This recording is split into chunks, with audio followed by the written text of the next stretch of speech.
All right, I think we're live. Hey, Ben, thanks for joining the podcast here. I'm glad to be here. Thanks, Nick.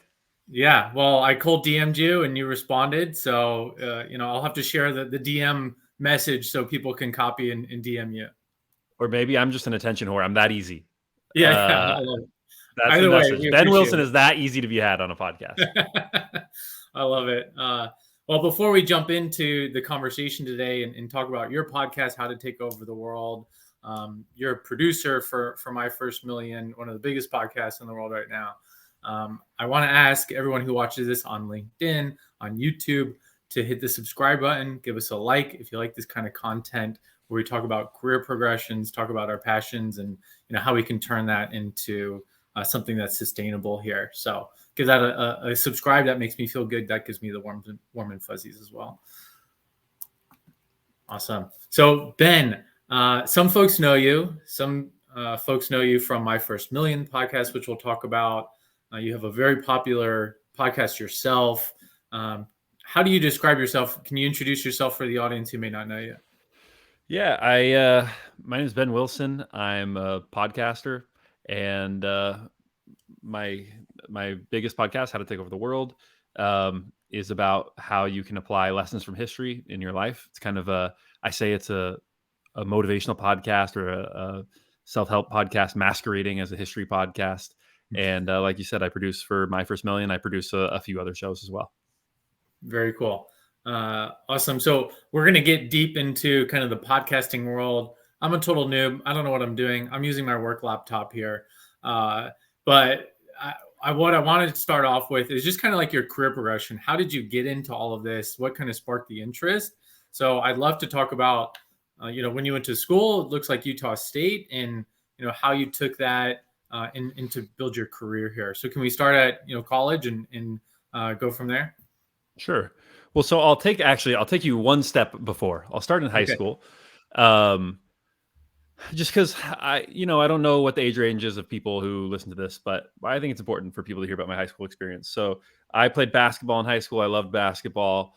I oscillated between you needed above a 2.0 in order to play basketball. So I made sure to have that during the spring semester Okay. because that's when they would check it, or during the fall semester, excuse me. That's when they would check it to make sure I could finish the basketball season. And so I was just kind of listless, just did not care about school, never studied. My mom signed me up for SAT classes, and I said I was going, but I was playing basketball at the park, and ended up going to sometime my senior year. My mom said, so I grew up Latter-day Saint Mormon, and my mom said, "You're going to Utah State. I signed you up," and I said, "Okay." Feels like I should have been involved in that process, but okay. And and her thinking, she told me later, was she thought that it'd be a good influence on me because there are schools that are run by the Church of Jesus Christ of Latter-day Saints, and she thought if I was in that environment, maybe I would react against that, but there'd be good influences on me there, but I wouldn't feel pressured. So that's why she sent me to Utah State.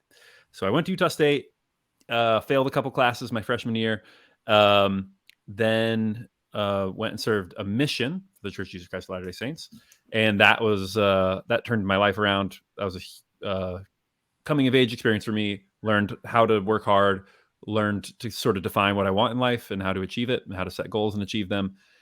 And so then when I came back, I was a good student, was the executive vice president of the school, a Huntsman Scholar, a Koch Scholar, double majored in economics and political science, and loved my college experience, Utah State. It was great. I felt like I got to be kind of a big fish in a little pond and take advantage of, for a lot of these state schools, they actually have tons of amazing opportunities, right? If you are that big fish in a little pond. So I got to take advantage of a lot of those. When I graduated, I went to work for a consulting firm called Cicero Group, which is a couple ex-McKinsey, ex-Bain guys who decided they wanted to start something in Utah.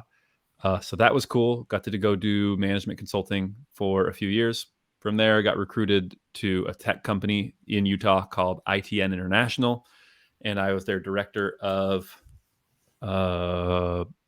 brand and marketing, something like that. I did marketing for them, and that was cool to be with a tech company, help them grow from around 15 million to around um, to about twice that. And then I got married.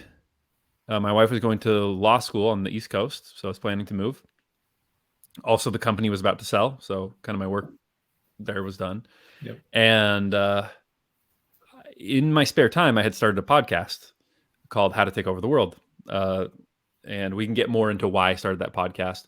But I was really having fun with it. And so I thought, well, since I'm moving anyway, since I need a new job anyway, why don't I email a few podcast production companies and see if anyone's interested? So I sent a few, and one of them got back to me from a company called Mission and mission.org.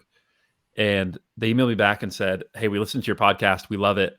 We would like to hire you if you're interested. So I started working for them, which was a great experience.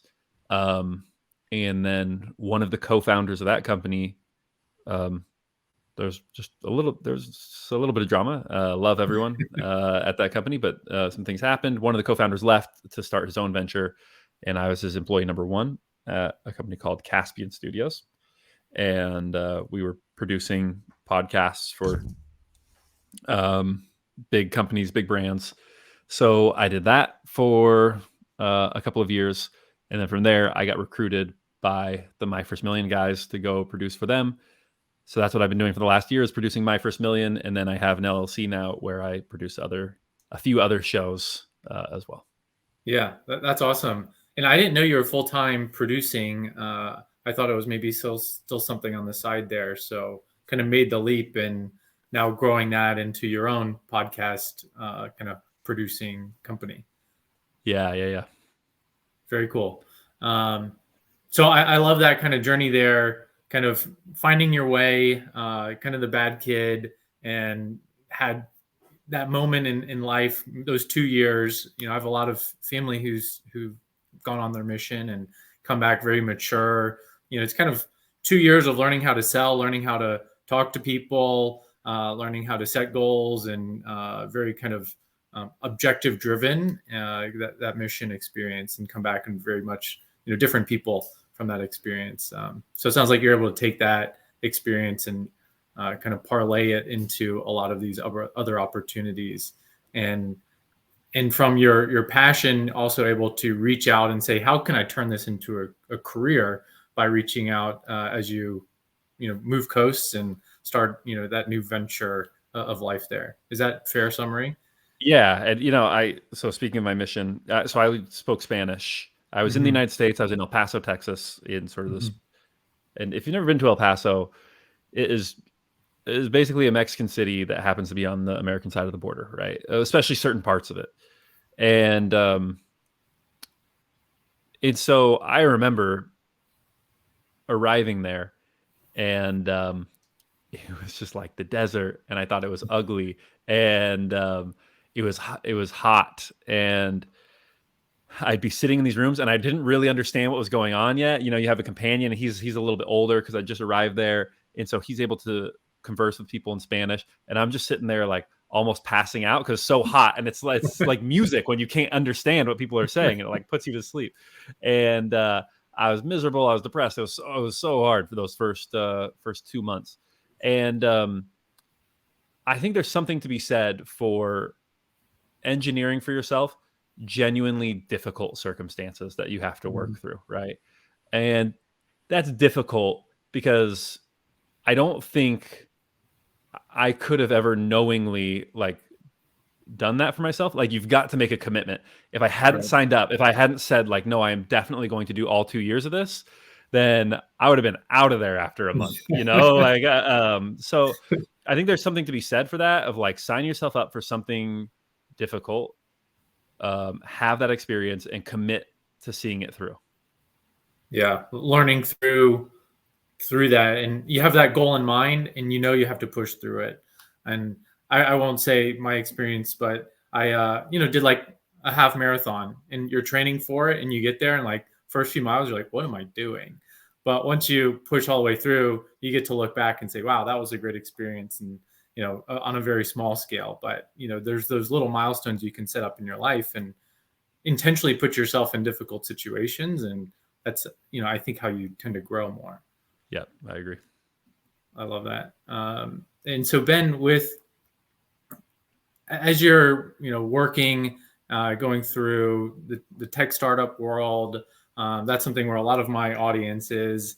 I just spent 5 years at like America's fastest growing startup, and it grind of my life.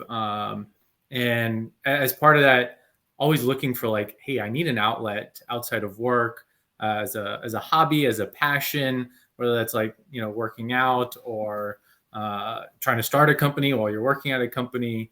So while you were kind of working at the same time, that's when you started How to Take Over the World. And I would love to understand kind of what that spark was. Are you a big history buff? Did you see a hole in the market, or you just wanted to try something? Like what was that initial initiative? I've always liked history. And what it really came from was I liked Tim Ferriss. I liked the 4 Hour Work Week, and I had enjoyed his podcast. And he just kind of hit a skid there for a minute where he had like 3 or 4 guests on that just weren't for me. I was not into.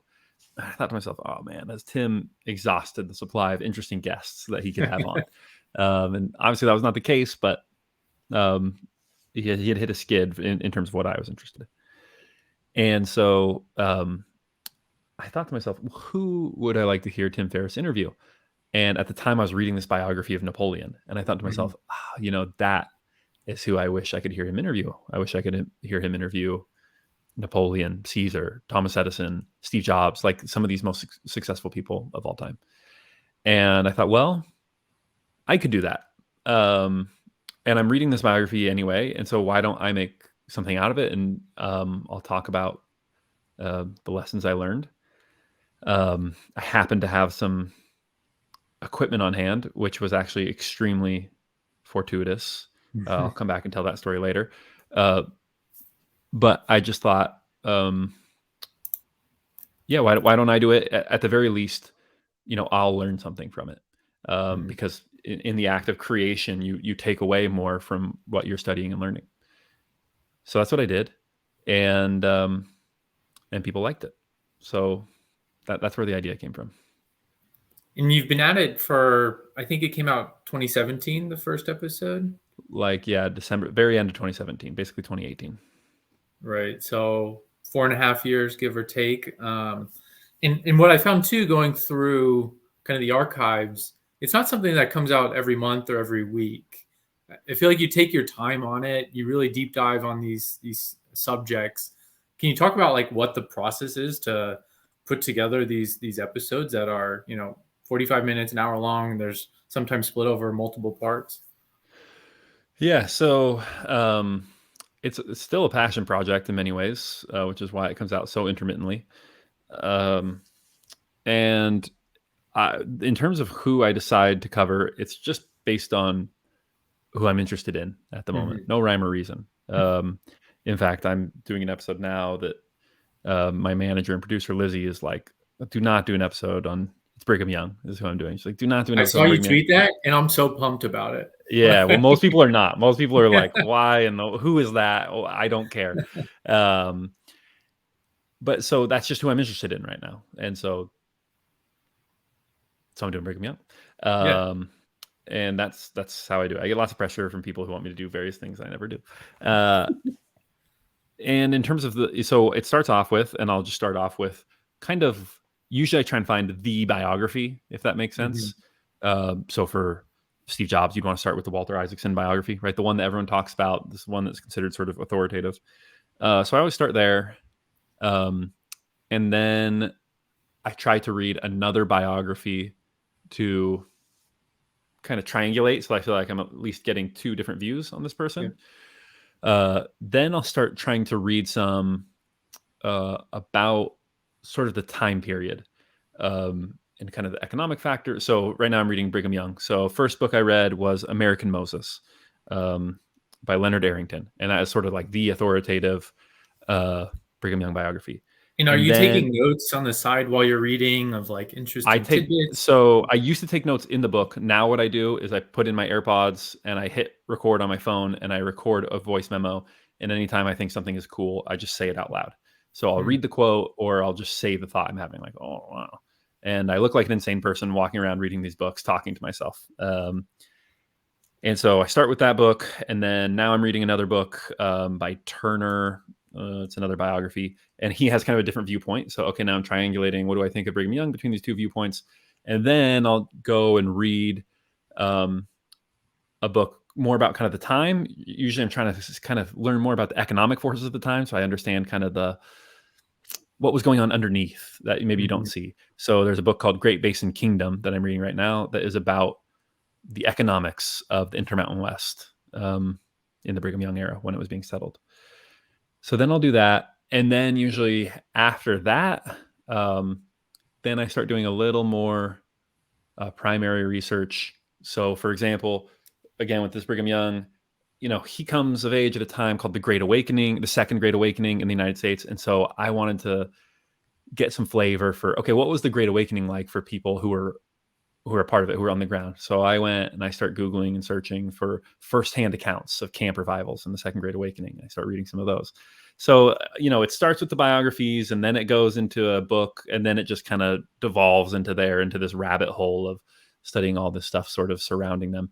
And then, none of that research actually goes into the book or into the podcast because I try and keep it high level. I want people come to my podcast not because they want the authoritative 12-hour, this is every detail of Brigham Young's life. They come because they're going to get it in an hour or two and they're going to know what they can take away and what they can learn. So, but the reason I do all that research anyway is I feel like I can give them the right takeaways when I truly understand what's going on. Also, I just want to do it. Like I like the research and I feel like it makes for a better episode. I think it comes across that people can tell that I really know what I'm talking about, even though I don't share all the details that I actually research. I think that's spot on because I listened to the Walt Disney episodes the other day, and then before this, I was mentioning listen to the Edison episodes, and it kind of feels like I am, with I'm touring, Edison's house with the curator of the museum, and you just know so much about the topic, and you're like, these are the interesting points here. Here's what people generally want to know about this person, and I feel like you've talked about Edison your whole life, and you're just like the expert in it. And just being able to come away from the episode, because I bought the Edison biography and I got to the point where he's selling stuff on the train and I got kind of tired of it. I was like, I know there's more here. I mean, for those who know, that's like the first two chapters of it. Right, right, right. And now I know, like, all right, I could read more, but I have Ben Wilson's take on it, and I feel informed enough, and that I've satisfied that itch. Right, right, right. Yeah. So I'd be curious, how much feedback do you get on the podcast? Are there, people who are like, "Hey, you got this wrong," or "You missed this. Why didn't you talk about that?" Um, no one really argues with me on details. Sometimes pronunciations, people get on me for pronunciations. Yeah. Um, I said Iran, and people were mad about that. That's actually like it's weirdly political whether you say Iran or Iran, the Depends who you country. voted for in 2000s or something. Yeah, no, exactly, because they were like George Bush said Iran, so therefore saying Iran is racist or something. Um, but people get on me for pronunciation, and then I like as I was doing the Vladimir Putin episode, I was like, man, I'm giving such an even-handed and objective take, and I'm not making any moral statements. Like I am just saying this is how the guy came to power. This is his life. Mhm. Simply the facts, ma'am. I thought for sure that I would be able to avoid controversy, and I was wrong. You can never avoid controversy. And I both have Russians who comment and say this is way too tough on Putin. This is an American view and very biased. And I have strongly progressive people who comment on it and say that this is too easy on Putin. You're glorifying him. Da, da, da, da, da, da. So everyone's mad about that one. But what can you do? Can't win. But I think it's so fun. And I'm excited for the Brigham Young episodes to come out. How far do you look out? Are you planning kind of the next kind of subject that you're looking to cover? I've got the next, so I've got the next 5 episodes. I usually just do the next 2, but Hmm. right now I'm doing Brigham Young, and then I'm going to do a whole World War II series where I'm going to do Stalin, FDR, Churchill, and Hitler, and Oh, compare cool. and contrast their like leadership styles and go through the history of World War II. So I'm really excited for that one. Yeah, that'll be Or huge. those, yeah, it's going to be huge. It's going to be like the whole second half of the year is all going to be those 4 guys. So That'll be fun to just research too, and kind of dig into that era yeah, more. yeah. Um, very cool. And then, as part of that, kind of putting together how to take over the world. I know in some of the episodes you have sponsors, or maybe all of them. Can you talk about kind of that process and you know what made you want to get some sponsors for it? And I'm just curious, like what that really looks like in practice. Yeah, so I wanted a sponsor because I was like, man, this is weird that I'm losing money on my hobby. Like I'm spending Mm, too much money on this. So the first thing I did was I went to, I knew this guy Corey who owned this company Taft, and I said, hey, would you uh, want to sponsor my show for free? I'll just shout out your company, like your company, great shoes, great boots, and it'll serve as a test case so that I can go to future sponsors and say, hey, look, this works. I can yeah, sell some merch, and I know how to do a sponsorship. And so I did that one for free, and it worked. We moved some shoes, and I feel great about that. I really love the product. Um, and then after that, I got um, I just went with like a broker, um, and I have someone who helps find me new sponsors. And but recently I've been doing something with Sam. He's got this course, mm, copy that, and so um, that has been great. Anyone who does podcasts, I recommend try selling your own product, try courses. You're gonna feel better about it because it's your own product, yeah, and also you're gonna make a lot more money. So that's cool, man. Before we get into my first million as the next transition, you mentioned you had your own equipment as you started your first podcast, and it was kind of fortuitous. Can you talk about how you benefited from that, or how you even had the equipment for it? so at the time I had actually not at the time, a couple years previous, I had been working with a personal trainer, Hmm. and his name was Jason, great guy, and we were talking one morning, and he goes, you've got like a great voice. Have you considered doing radio?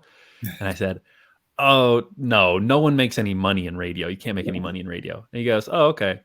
My dad did radio. And I was like, oh man, I'm such an idiot. I'm so sorry. I didn't mean to call your dad poor. And I was like, no, but I don't know. I don't think so. But maybe that's interesting that you're saying that. It's making me think about it. And then a week later, he came back and was like, hey, so my dad is actually retiring and doesn't need his radio stuff anymore. Um, do you want it? And I was like, well, sure, I'll take it. So I went, I basically took it from him. I bought it off him for nothing. And it's still the stuff I use. It's a great microphone. Really? And bought it off him for dirt cheap. And so I just had it sitting around, and I didn't use it for a year after that. And then when I was there sitting around thinking about Tim Ferriss and this Napoleon biography, it was just sitting there. And so to me, Steve Jobs has that inauguration or commencement address that he gives where he says you can only connect the dots looking backwards. That was definitely one of those moments for me of like, oh, this is why I went and picked that up, was so that when I had this idea, I could record. Right. And so, yeah, it was just one of those, call it God, call it fortune, really worked out for me to have the equipment there at that time. That's fun. And it brought up one other question for me that I'm just very curious on. So I have this podcast is like to teach people. The other half is for me to ask questions. Is when you're recording the episodes for how to take over the world, is there a lot of editing that goes on in it? It flows very well. It just feels like you're talking to me, and you're just like giving me all the information. So curious, like behind the scenes, what goes into putting it together? A ton. There's a Yeah. ton of editing that goes into it. I can barely say a sentence without repeating myself. You have it written down, or are you kind of going off the top, or? So I write down every word. I script it completely. Hmm.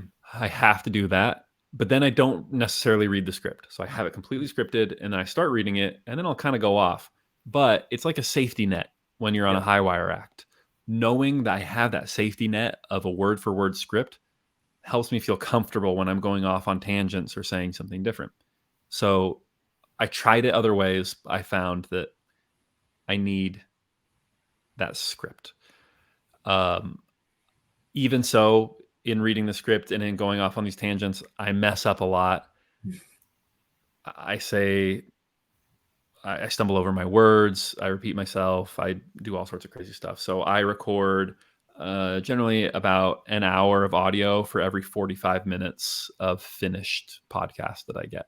So yeah, there's a lot of editing. And in the writing process, Yeah. I'm about halfway done at best when I finished my first draft. I have to edit and edit and edit and edit, and that's how I get a good podcast episode. Do you post any of those like scripts anywhere? Like, I imagine you could drive a lot of like SEO traffic. This is like Ben Wilson's, all the information can drive more traffic. I haven't done that yet, but I'm doing that right now. Shout out to Mitchell Wilson, who's working on that for me. Hmm. Those will be posted soon. Yeah, you could turn those into like little ebooks as well, and there's so much I imagine you could do with that stuff. That's cool. Yeah, yeah. Um, Cool, man. So from there, I'd love to talk about, I think we hear a little bit on My First Million on, how you got roped into it, but would love to hear it from your take, and also to learn more about like, what does a producer really do for one of these shows? Yeah, so I'm sitting there one day, eating breakfast, listening to My First Million. I was a fan of the show, and I hear Sam Parr say, "So I found this amazing podcast. It's called How to Take Over the World." And I think to myself, "Wow, what are the chances there's another podcast called How to Take Over the World?" And he goes, "It's hosted by this guy Ben Wilson." And it was a very surreal moment. I couldn't believe that this thing that I enjoyed as a fan, I was suddenly a part of the show. They were talking about me. I couldn't believe they were talking about me. And so that was cool. I saw a huge jump in downloads, big spike. And over the coming days, Sam reached out to me. Of course, if you know Sam Parr, he likes to he just likes to see what he's doing out there. So he the Yeah. first thing he DMs me is, how have your downloads been doing over the past couple of days? And so he wanted to know how big my bump was since he mentioned me.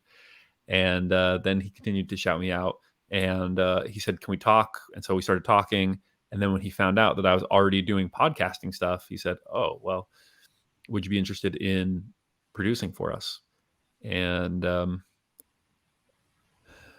and so and you know he said, "Well, we'll also help you out and make sure that your show continues to grow and does well, so that you have a chance to do what you really love, which is this show." It's a very generous offer. So I said yes. And in terms of what I do for them, it's a lot of just making sure that things run smoothly.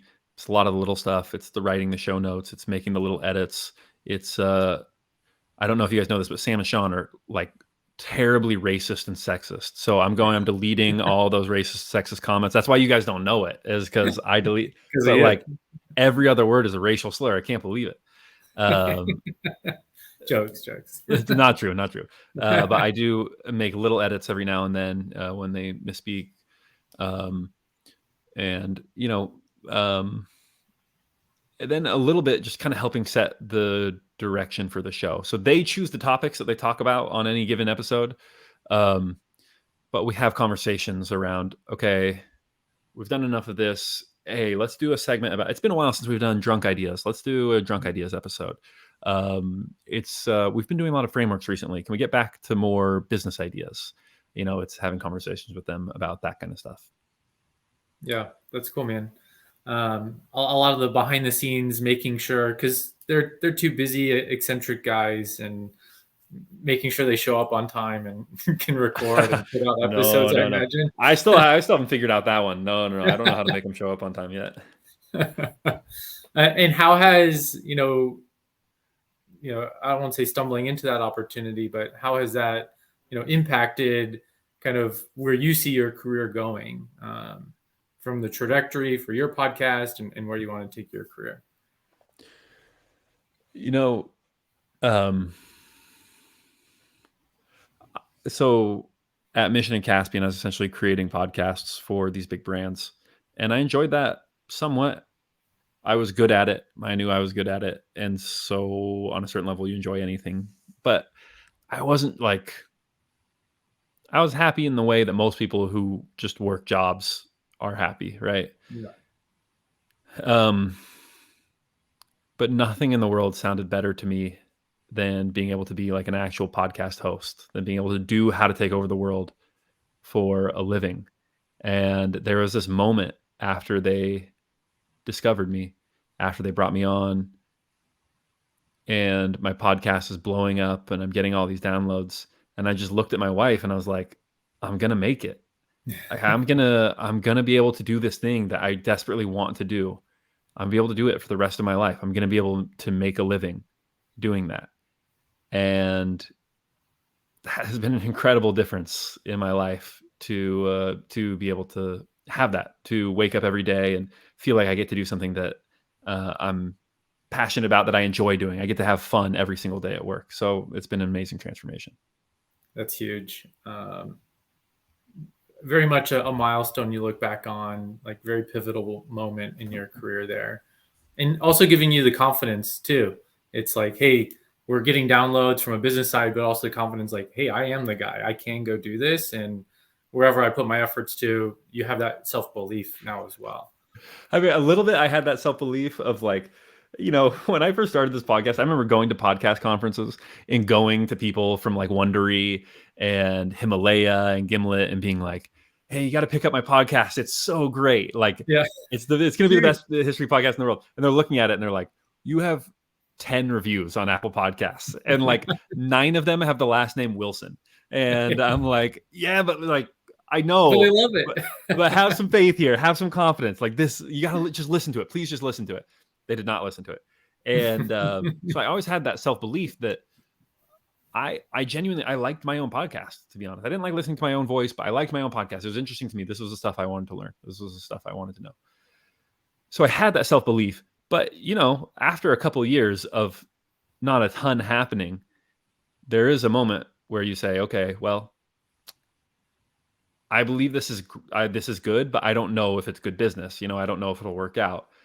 And yes, for someone like Sam to come along and validate it and say, "No, I'm putting my stamp on this. I believe that this is great, and I'm going to share it with the world," was huge for the confidence boost that it gave me. What do you think makes a good podcast, successful podcast? What are the key elements people should look for, or try to emulate? So, to start off with, most podcasts are bad, and most podcast ideas are bad. Most podcasts just don't need to exist. People, when they're thinking of new ideas, should realize that there is a very high barrier of entry, especially in podcasting. It's tough to break through. What I would say is you need um, unique content. You need something unique to say, and a unique way of saying it. Hmm. So, you need to find out, is that distinctly because of who you are, because you are a different voice that no one has heard. Maybe you have a different background. You've got different expertise that no one's been able to hear. Are you a good producer? Do you know a good producer that can just put it together in a really interesting way? Are you going to be really concise? Are you going to be really information dense and pack it together so that it's just chock full of learnings? Is it going to be like Rogan, where it's just a different type of interview that sprawls and you can really dive deep and learn everything there is to know from a single person? So I think too often people actually don't think about either of those things. They just think, I want to make a podcast. What can I make a podcast about? Yeah. And if they think about either of them, they generally think about the content, and they don't think about what's a unique way to deliver it. So to me, that's what makes unique content, and specifically a unique podcast. Yeah. The big differentiator and what makes you special. It's Just very one of. similar. Go on. Oh, go ahead. I was gonna say it's very similar kind of in the tech world when you're looking at a startup or starting a new business. Yeah, anyone can make HR software, but what makes you special? Are you an HR expert? Are you a software developer and you can build code better than anyone else? And how do you really lean into that differentiating aspect of who you are? Totally. And so with that, like, and the thing to ask yourself, both with product market fit, with a product and with a podcast, I really think this is the case. You have to ask yourself, is this going to be someone's favorite thing? And I knew right away with How to Take Over the World that not only is this a podcast I would enjoy, but if someone else had made this would be my favorite podcast. And I knew there were other people like me for whom, and many people have told me that this is my favorite podcast. Too many people are out there making podcasts that I think this is good. I think lots of people enjoy it. They'd be better off niching down and making a podcast that for certain people, maybe it's not for everyone, but for certain people, it is their favorite podcast. And so I think that's another way to think about making great content and great podcasts. Yeah. They can't live without it. They're waiting for the next episode. They're telling all their friends, and they live and breathe it almost, right? Yeah, that's right. That's great. And so this is how I describe my first million to people. I'd love your take on it. So are you familiar with the All In podcast? Yeah. Right. Yeah. Huge. My first million is the tech bro version of All In, right? It's like if All In, they were in their mid 30s and they had their first success, it would just be like that, shooting the shit. They're talking about ideas and their schemes. But there's that potential, one day Sean will be Chamath and we'll all be bowing down to him. Yeah, I get where you're coming from with that. Yeah, the tech bro moniker is interesting. The guys kind of chafe against it, but not too much. You can tell like they don't really care. They're like, fine, call me tech bro. Like it is what it is. We're of a certain age and we work in a certain industry. So hey, it is. I guess technically speaking, they are tech bros. But I think sort of an overlooked element of the podcast is just their ability to go from top to bottom, to evaluate ideas that are very, very heady and abstract and talk about some cutting edge tech, and then talk about laundromats and vending machines and like really blue collar side hustle schemes essentially to make money. And that's one of the things I always loved about it is it felt like there was kind of something there for everyone at kind of every level of entrepreneurship and business ideas. Yeah, underlying there's definitely a framework that's being used to evaluate all these ideas, and you can see it applied to all these different concepts of who's my customer, how will we make money, how do you get the word out, and they really go through a lot of those topics on every idea that they're pitching and going through. And the more you listen to it, the more you pick up on that framework. And I imagine a lot of people benefit from that and can now apply that thinking to their lives and adopt that framework there. By the way, I'm not I'm not schizophrenic. I'm not insane. I'm being attacked by a fly during this podcast. And so if I'm making like sudden movements, I have an enemy in my room with me, and I'm just trying to defend myself against. He's trying to get into the next episode, trying to see what's dropping next. These brutal attacks. Anyway, sorry. No, man. No, this is awesome. I'm looking through here. I did get some questions on Twitter that I'd love to get your feedback on. So probably the biggest one is you've studied, a lot of the greats of history and a lot of people who have taken over the world in their own way, right? And listening to a few episodes, I start to see some trends, but I'd love to know what sticks out at you as what do these folks have in common? What are those attributes that you're starting to pick up? I don't know, Nick. Maybe nothing. Maybe you know, is it really worth it? Should I have done the podcast? I honestly, some of them are freaks, right? Mm. You look at someone like Steve Jobs, and he really was that smart. Like he could have been a novelist. He could have been what he was. He probably could have been like a world-class surgeon or something. Like he was just that smart. But some of them are not, honestly. Um, Putin is not that smart. The episode I'm doing right now, Brigham Young, I mean, he's smart, he's energetic, but he's not like world-class smart, right? He's not, he doesn't have an intellect that overwhelms you. Um, in all cases, they have a lot of energy. They're obsessed with what they do. They have a great team. They're enabled by others who kind of fill in for the gaps that they lack. Um, they're persistent. It all happens over a long period of time. Um, so none of that stuff is you know particularly groundbreaking insights. I think um,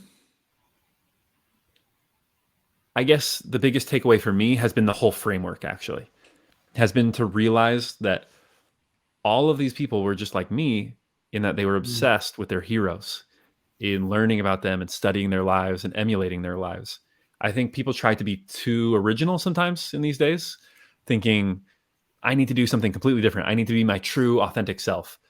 Meanwhile, Napoleon is reading the campaigns of Julius Caesar and thinking, I just want to be just like Caesar in every single way. And I'll maybe add 2% of my own personality into this whole thing. And I think almost all of them are like that. And I think more people should be like that. Find your heroes, try to be exactly like them, and add that 2 to 5% of your own original flair. Honestly, you probably don't have to think about it. You're going to do it anyways along the way because you're not them, you're you. And so that's probably been my biggest takeaway. Find your heroes, study them, emulate them, try to be like them. I think maybe another way to look at that too is people don't have that path and they're trying to figure it out, but they're all in the dark, right? Trying to figure out what to do next. How do I grow? But people have done it before. So go find people who have done this before and, not copy them, but, copy them, right? Yeah. Try to No, do have the copy them. same, Yeah. yeah, have the same path, have the same, ambition. So you don't have to figure out what do I do next because people have done this before, right? We're not the first people to walk the earth. We're not hunting down mastodons like people have done this before. So, it's so interesting. So, flashback a few years. I can't remember exactly how many years ago. And this guy adds me on LinkedIn, and I don't know him, but he went to Utah State. And so, hey, I'm always happy to add an Aggie. And so I accept his invitation. We're connected on LinkedIn. And he immediately starts posting cringe. He's posting, I just read in this Adam Grant book that da da da da. I'm going to XYZ. Oh, I read in Malcolm Gladwell that da da da. Just like total cringe, right? Like business book 101, leadership 101, hashtag leadership, hashtag grind set, hashtag motivation, whatever. And then I see that he started a company. Okay, we'll see how this company goes. It looks like copycat of other companies. And then he starts hiring some of my friends from Utah State. And I'm like, wow, okay. So he's actually got some team members. And I start seeing some news articles about his company. And then I start seeing a lot of news articles about his company. His company is called Crumble. I don't know if you've heard of it, but it's I just followed him on LinkedIn. yeah, Sawyer. So now he's famous. I think he's probably a billionaire. And he's extremely successful. And Crumble is enormous. It's like the biggest cookie chain in the United States, and they're growing so. I mean, this thing it's already huge, and it's going to be much bigger. And it just showed to me, like, so many of these lessons are like pretty straightforward, and people don't want to just walk the walk and do the thing and Mm, apply the lessons because it seems so straightforward. They think, and it's obviously harder than it looks. yeah. He's been grinding. He's been working really hard. He's done an excellent job. I'm not trying to take anything away from him. But that is to say, the stuff he was posting, he didn't have the most clever business strategy in the world. What he had was just a very open mindset. And when he read stuff, he said, okay, I'm going to go do it. And he did it rather than these people who think all day about, oh, I need some original theory. I need something really, really clever that no one else will understand. Now, sometimes you just need to have an open mindset that you can do it, read, find out the things that you obviously do need to do, and go and do those things. And it's that simple. Do the hard work, go and be Like open. success is really hard, but it's not complicated. Yeah. Like all the business, you don't. How to Take Over the World is a great podcast. I hope you listen to it, but you don't need to understand some like deep dark secret that only Caesar knew. Like I said, their big secrets are they were obsessed with what they did. They worked extremely hard. They were extremely persistent. Like it's the stuff you're going to read in any business or leadership book. Right. Those They're really patient. are the keys. Like there's not a ton of like honest to goodness secrets out there. Um, so hopefully it pumps people up. Hopefully it motivates people, but more people need to just go out and be applying the things that that they know they should be doing. Let's wrap here, Ben, because I don't think we can put a better bow on it there.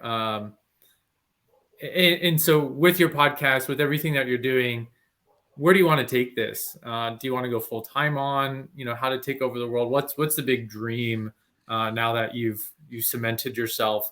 You're about to be like 100,000 followers on Twitter. It's about to happen. You have that momentum. So where do you want to take all of this? So yeah, just hoping to get the podcast bigger. It's coming out on YouTube sometime in the next few weeks here. Please, So that's where I watch all my podcasts. yeah, there you go. Well, just for you, Nick. I knew Thank that. you. That's why I've been working on it. I appreciate And it. so it's coming to YouTube here in the near future.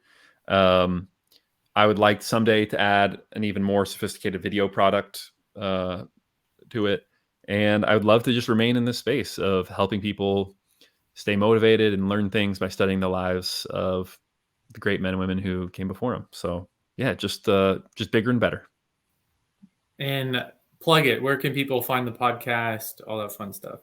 It's How to Take Over the World wherever you get your podcasts. If you want to follow me, you can. It's Ben Wilson Tweets on Twitter. I'm semi-active there, and that's it. Cool, man. Well, again, super, super appreciate you coming on and sharing all this great advice. And I've learned a lot. So that's, hopefully it was worth your time as well. But for anyone who made it this far, please subscribe, please go follow Ben Wilson, go listen to How to Take Over the World. I'll put all the links down below because this is my new favorite podcast. Over my first million, it's How to Take Over the World. And then I'll fill my time in between episodes with MFM. How's that? There you go. Well, you got a lot of time, so Cool, Ben. Well, if you're ever in Atlanta, let me know. Dinner's on me. We'll get the babies together. All that fun stuff. sweet. Yeah, can't wait. Thanks, Nick. Awesome. Appreciate it. Thanks, everyone. Take care.